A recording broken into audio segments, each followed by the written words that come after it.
Dr. Dobson had this thing, this leadership quality that I actually first saw in my dad. Dr. Dobson was just way more successful at it. Not that my dad wasn't successful, but he wasn't successful financially. That's a whole different ball of wax. Love my dad. He's great. But the thing is if it's worth doing, it's worth doing right. Outstanding is a production of The Washington Stand, your source for news and commentary from a biblical worldview. Welcome to the Outstanding Podcast. On this show, we delve into issues in the news, culture, politics, and more from a biblical worldview. Today, we're talking about the legacy of Dr. James Dobson, who passed away in August. Here for this episode is Dave Salkeld. He's a senior recording engineer who traveled with Dr. Dobson and personally knew him. Now he works at FRC. He's a great colleague and friend now, and he has plenty of stories to tell us. David, thank you for joining us. Hey, thanks for having me, Casey. Well, absolutely. I'm glad this is great, to have you, because so many people know the ministry, but you knew the man. Just a quick background for our audience. Dr. Dobson, he's a psychologist. He was an author who wrote more than 70 books, including bestsellers. One that's really famous is Dare to Discipline.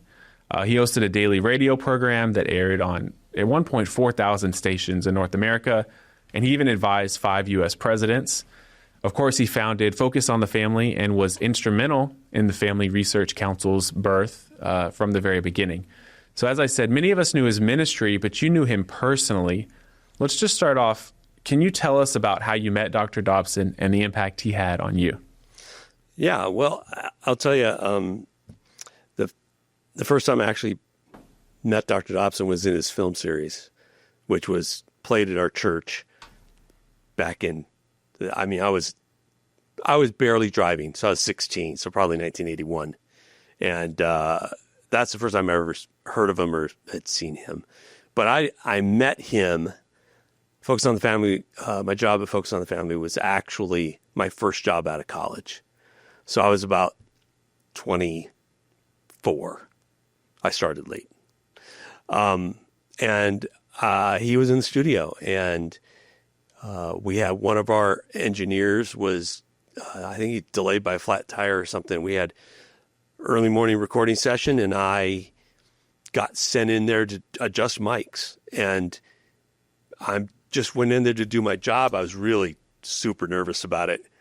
But Dr. Dobson was just saw me walk in the door, didn't panic, didn't say anything like, "Who are you?" or "What are you doing here?"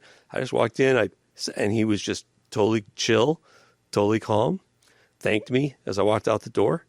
And that was my first encounter in person with Dr. Dobson, which, looking back on it, was a pretty big deal because he really didn't make a deal out of the fact that I was somebody he didn't know who walked in the studio. He just treated me like I was supposed to be there. Yeah. It's funny when there's all these stories that come out about Billy Graham, for instance, and people often talk about how he was so kind and humble with people, and he would take time to talk to people. And of course, when you get to a certain level of fame, you can kind of get away with brushing people aside. Oh, they're busy. They don't have to. Proverbs says a rich man answers roughly, right? And so a poor man uses entreaties. And there's something about getting to a certain level of status or fame or wealth where people kind of expect you to treat people worse. And what was remarkable about the Billy Graham stories is it seemed like he only grew more humble as he rose in prominence. From what you're saying here, it sounds like that was the case with Dr. Dobson as well. Absolutely. Absolutely. Never really have met somebody of that stature who was as kind, who never brushed anybody off. I mean, I've met people and said, "Hey, I love what you're doing." "Oh, thank you very much." And then they just move on. And Dr. Dobson would engage with you and have a conversation with you. And I think even, as you talk about Billy Graham, I think that's probably, well, in my opinion, born out of their generation. They came from very humble beginnings. Dr. Dobson, grew up born in Shreveport, Louisiana, grew up in a pretty poor pastor's home. And, back in the early days, 30s, 40s, not making a lot of money. And I think, he kept just doing what he did. doing the best that he could. And as things grew and stuff, he just never left his roots. Right. That humility, staying in the roots. I want to play a clip here of our Family Research Council president, Tony Perkins, interviewing Dr. Dobson about his legacy.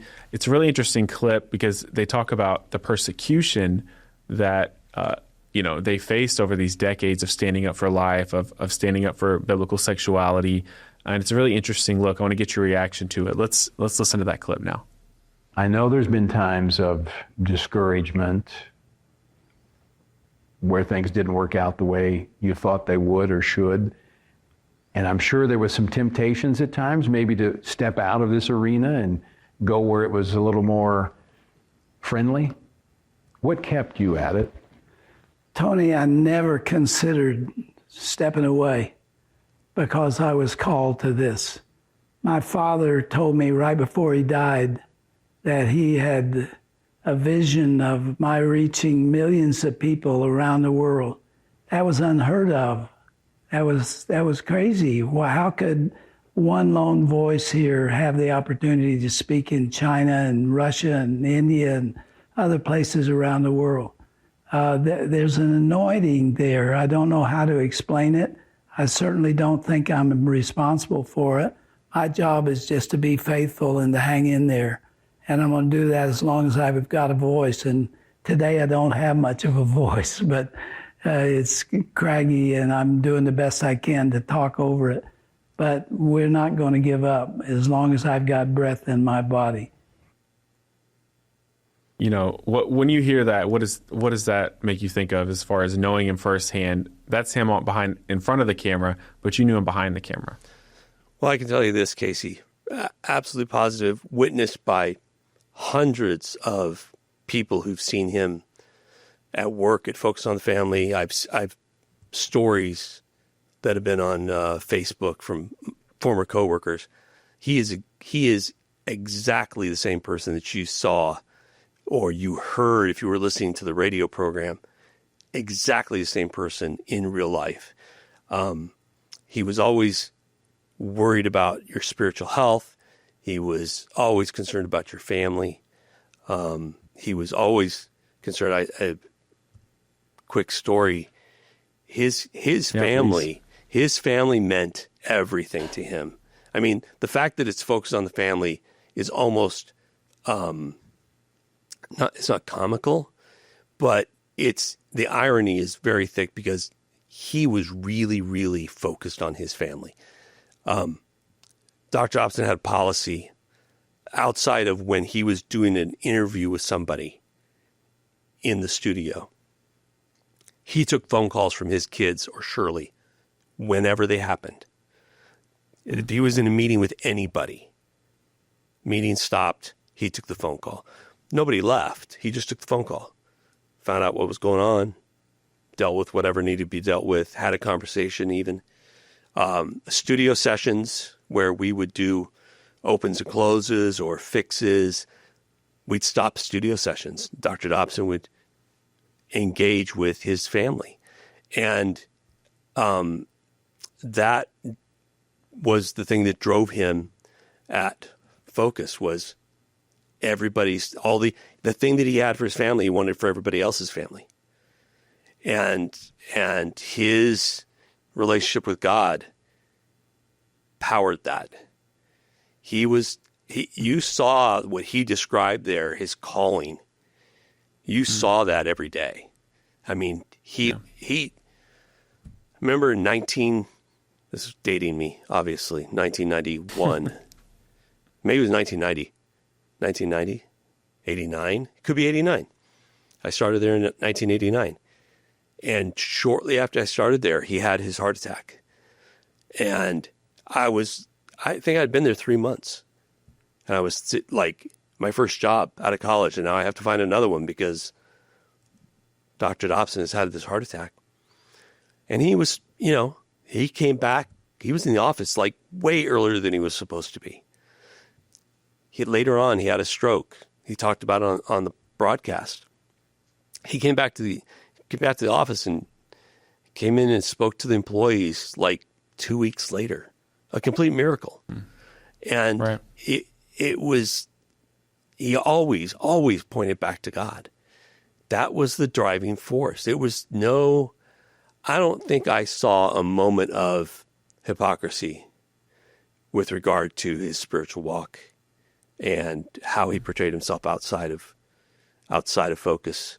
I had the privilege of flying with him a few times to go do interviews, remote interviews, to do what we called wraps. It's very inside baseball, but that's the open and closes of shows, because, and he's talked about this on broadcasts. It should not be news to anybody, but the broadcast was recorded months before it actually aired in most cases, and we would do the opens and closes for some of those shows later, because he would do an interview with somebody and it might last an hour and a half.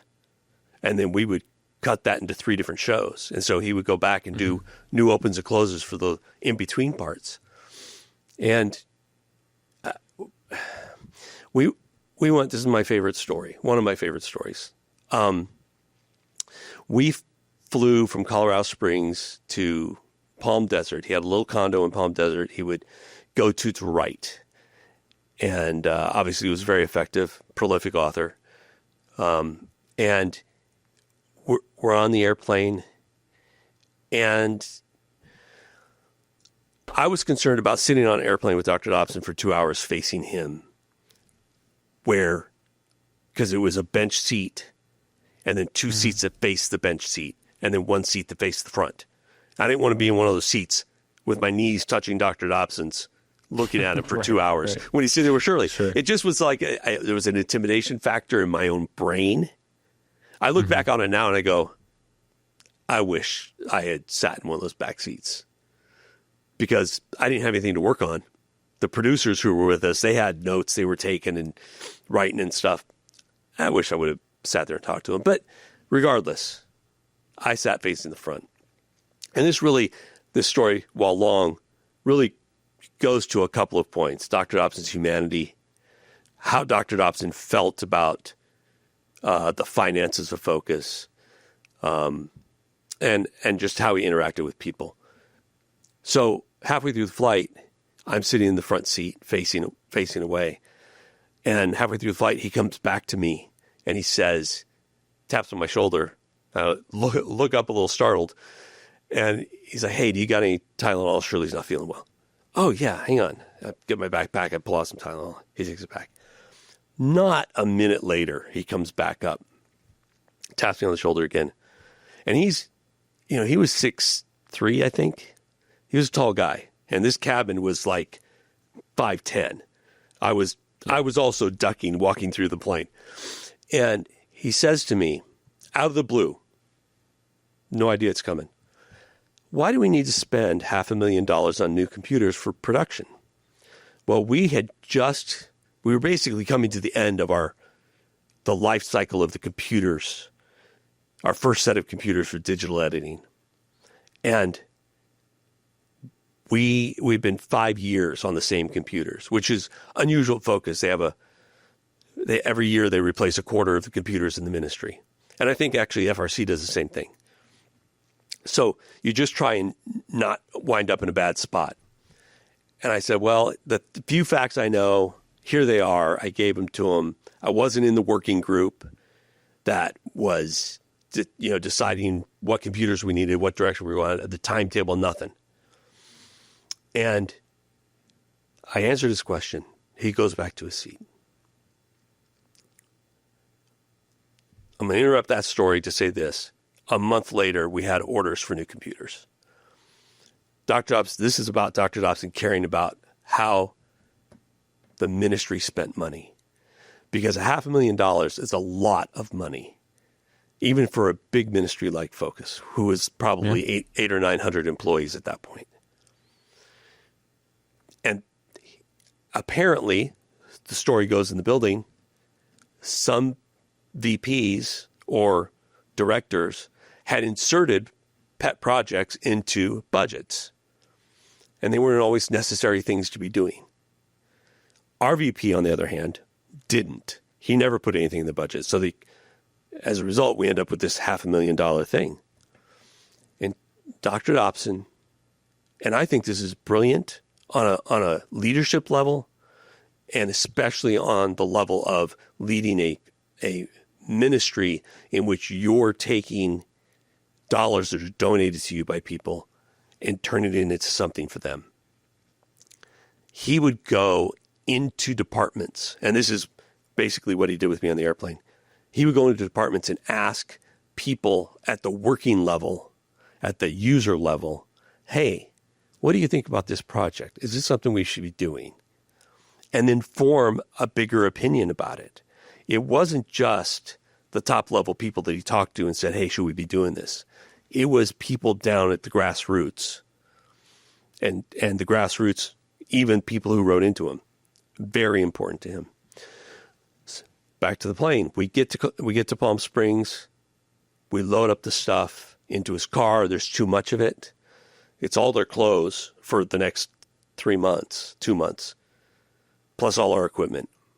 So we end up having to drive our car with our stuff over to his condo. And I'm thinking, okay, this is really crazy. I'm going to Dr. Dobson's house. And we get there, and Shirley's not feeling well. We get all the stuff loaded in. And Dr. Dobson says, hey, Shirley's not feeling well. Do you guys want to go get something to eat? We're like, yeah, that'd be great. Okay, let's go to my favorite restaurant. And I looked at him, and I said, Las Casuelas, which is a restaurant in Palm Springs. I grew up about a half hour from Palm Springs. I knew about this restaurant, and it's fantastic. And he's like, yes, Las Casuelas. So he piles in our car, and we all drive down to the restaurant. One of the producers had his in-laws lived in Southern California, and they were coming to pick him up for the night, one night. They were coming to pick him up. And they showed up about 15 minutes in to our food. And Dr. Dobson invites them to eat with us. And they're like, oh no, we already ate, thank you. And then proceeds to have a very lengthy conversation with them about the work their son-in-law was doing, about their lives. He was so engaging with people. Everybody mattered. And when you look, when I think about leadership at companies, especially big companies, I feel like those leaders can lose track of who their people are. Dobson never did that. He engaged with anybody and everybody. And that, I think, is probably, for me, his biggest enduring legacy. He engaged with people.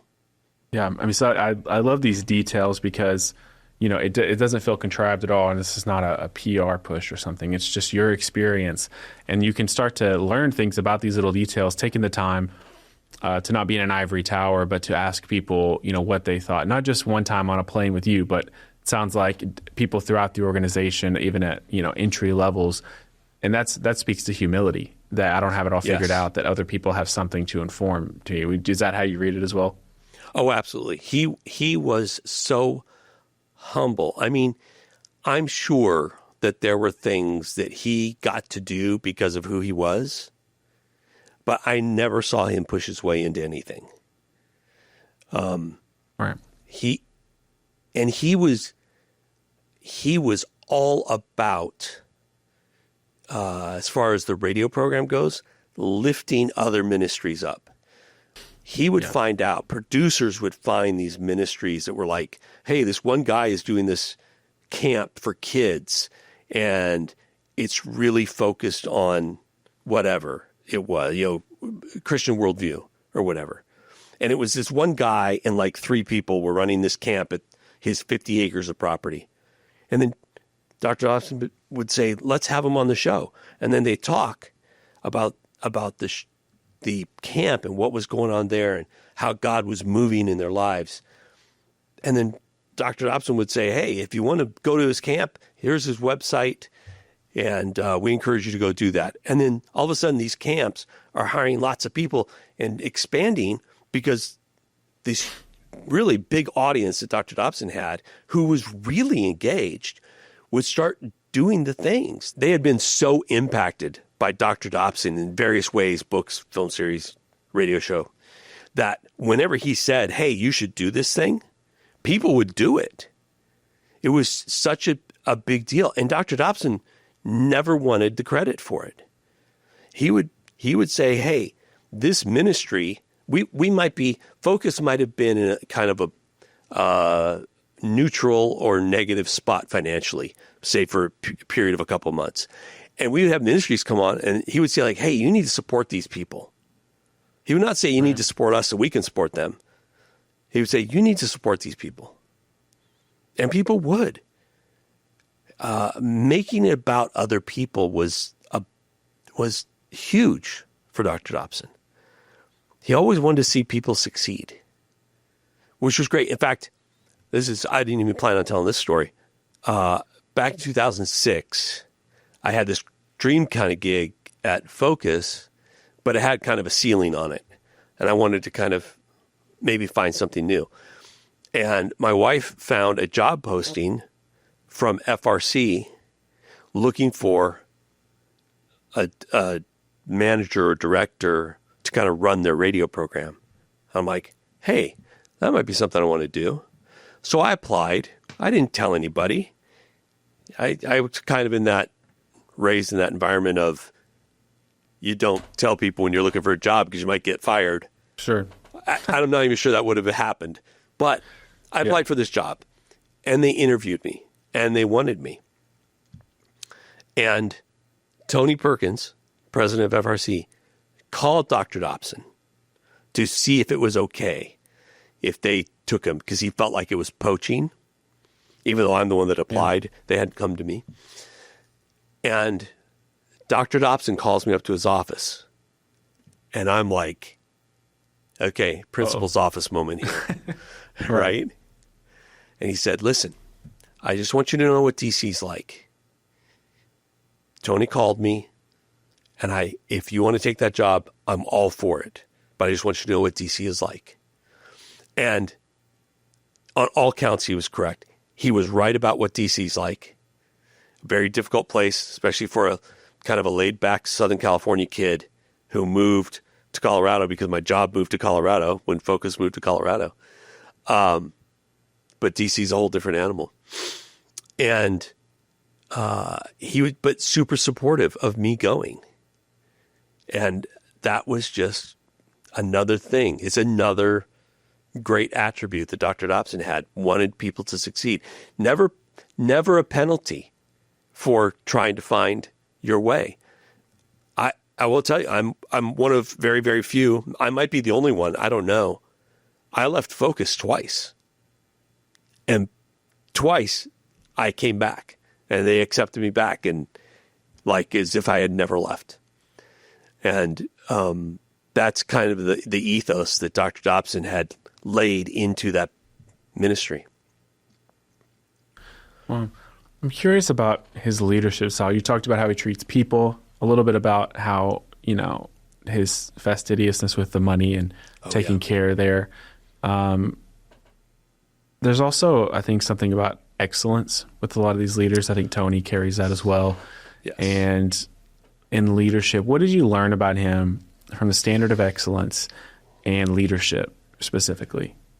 Yeah, I actually, Dr. Dobson had this leadership quality that I actually first saw in my dad. Dr. Dobson was just way more successful at it. Not that my dad wasn't successful, but he wasn't successful financially. That's a whole different ball of wax. Love my dad. He's great. But the thing is if it's worth doing, it's worth doing right. Now, if you're my dad, that means it costs you money because he was in construction. And if you did it and it wasn't quite right and you had to tear it out and buy new materials, you're losing money.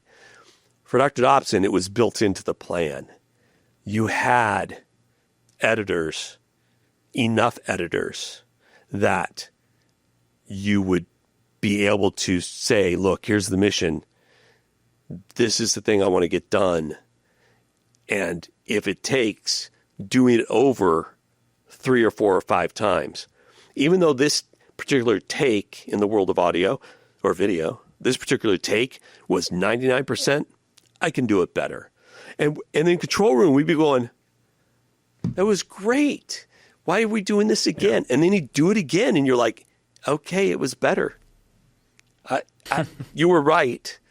Sometimes I don't know if it balanced out, that the frustration equaled the amount of better that it was, but it permeated the building. Everything was top notch. And if that meant we can't do this project yet because we don't have the money to do it right, then we didn't do the project. Or if that meant cutting something someplace else because this project was more important, then that's what we did. And that kind of excellence just it carries across everything that he did.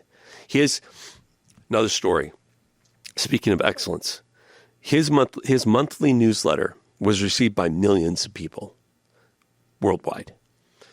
And they were, as people know, 8 pages long, sometimes longer. They were very long newsletters. And they were not straight up pleas for money. Sometimes obviously there were at the end, hey, if you can help us out with this kind of stuff. But all of them were stories, which for Dr. Dobson was the key to great radio, is it's a story. There has to be a story to get you to the thing that you're doing, whatever it is. And we had multiple interviews in California. We'd flown to. It was a very long day, all kinds of reasons why it didn't go well, timing-wise. But we're on the flight home, and we've been going since, we were at the airport, I think, at 6 a.m. And it was like 10 o'clock at night when we left California to go back to Colorado. And we get on the plane, and there were a couple of producers, an Audio 2 guy, and a lawyer. A lot of people on this plane. And Dr. Dobson and myself. We take off, and everybody in the cabin falls asleep, except for myself and Dr. Dobson. And he's sitting, like, in front of me to the right. And I'm watching him, and he pulls out a yellow legal pad, which was his favorite thing to have. He did everything on a yellow legal pad. Every one of his books was written on a yellow legal pad.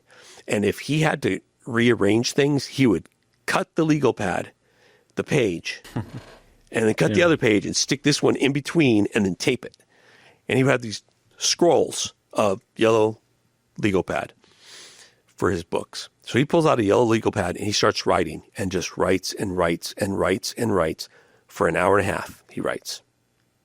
Maybe an hour 10. And finally, I'm like, what are you writing? He says, I'm writing the newsletter for next month. Oh, okay. Well, how much did you get done? He goes, it's done. I said, how much editing happens after this? He goes, probably none. I mean, they'll look it over and make sure I didn't make any mistakes, but this is what's going to go out.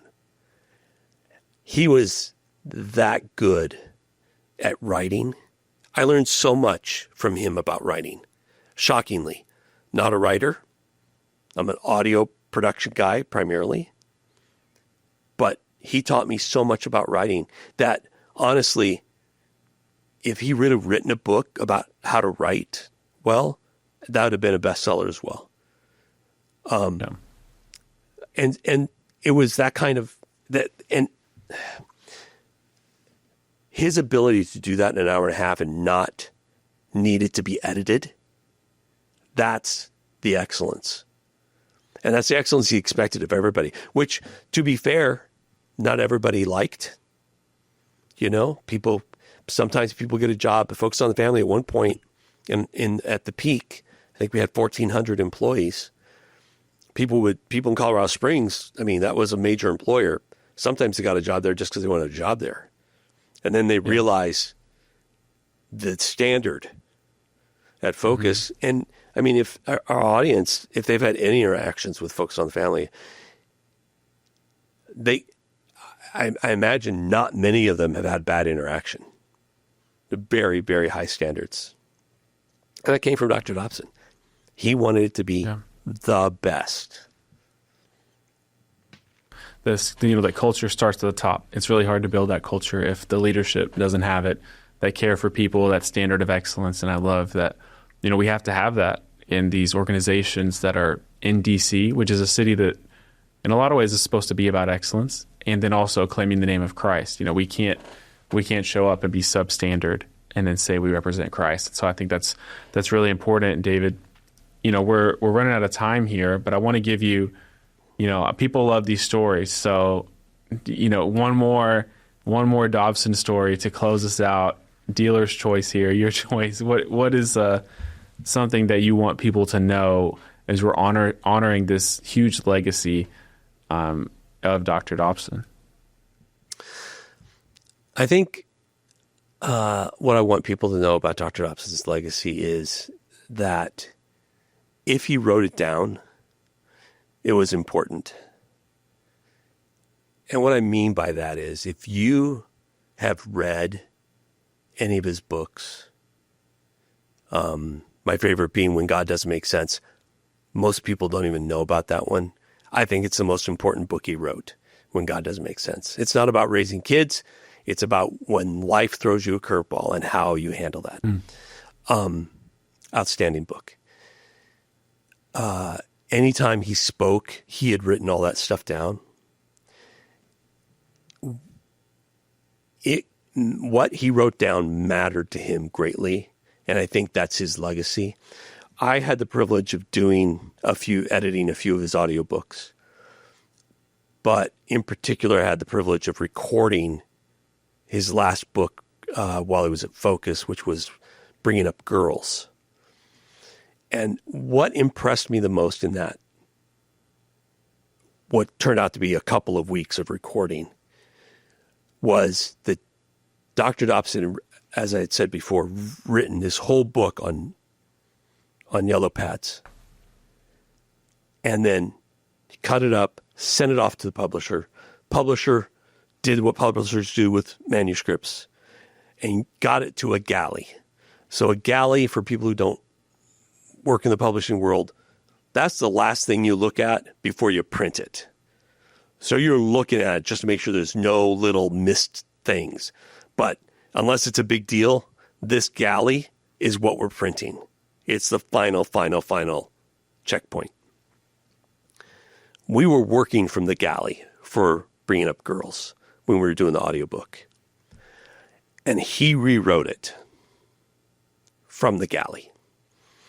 There were huge sections that were fine, but there was an entire chapter eliminated. There were 2 other chapters that he combined and rewrote it. So he would literally write notes. I would type them up, and then he would read them. And then I had to send the typed notes to the publisher and say, hey, Dr. Dobson wants to change this thing. And the first time I got this reply, that's the final copy. We're not doing that. I'm like, you're going to have to talk to Dr. Dobson about it. That's what he told me to send to you. I'm just the messenger here. We did that almost daily for the next 2 weeks before he got the thing the way he wanted it. Is Bringing Up Girls the seminal book? My girls were already grown by the time that one came out. And so I don't know if that's like the pinnacle. But what I do know is what he wrote down mattered greatly and impacted millions and millions of people's lives. People are saved. Marriages are saved.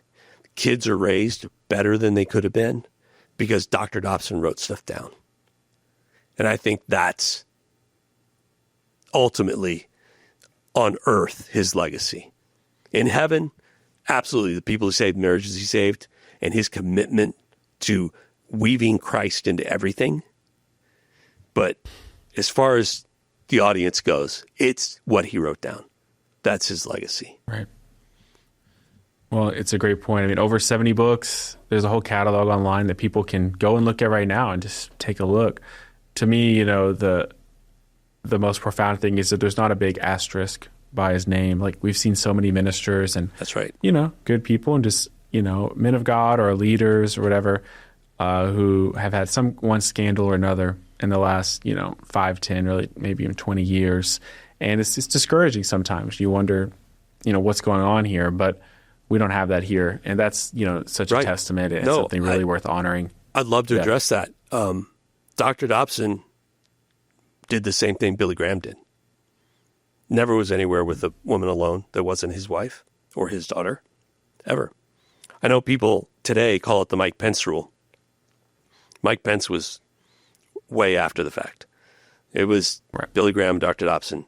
Never went anywhere with a woman by himself. Shirley had an office next to his for years.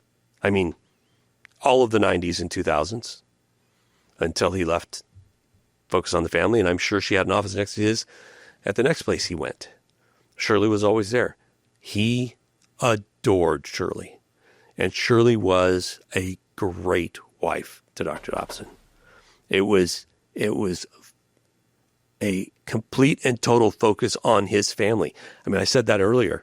Sounds cliche. It was not. Focus on the Family was what we were trying to convey to people. You need to focus on your family. But that was Dr. Dobson focused on his family, focused on his wife, focused on his kids, almost to the point where sometimes as an employee and you're trying to get something done, you're annoyed. Why are you taking this phone call? Or they would walk in the studio. Why are you stopping this? We got to get this thing done. It wasn't as important. For all the good that it did, it wasn't as important as the person. And that's you could say that even about his relationship with with anybody he ran into. They were, at the moment, the most important person that he could talk to. Yeah, well, focusing on his own family, focus on the family. It feels like a great place to end this just podcast where we're honoring his legacy and his story. Thanks for listening. If you joined us for this one, it's a little bit of a different podcast, but I think it was important. As always, we ask you just like, subscribe, share on social media, send to your friends. That helps us out a lot, helps get our message out there. And we just really appreciate you joining us. And thank you, Dave, for bringing us into something that's really personal and sharing your story with us. I really appreciate it. It's my pleasure. Outstanding is a production of The Washington Stand, your source for news and commentary from a biblical worldview. This podcast is made in the USA by producer Casey Harper, production assistant Rachel Woods, technical producers David Salkeld and Yusuf Fletcher, and executive producer Jared Bridges. Help support us by texting the word outstanding to 67742 and read more at washingtonstand.com.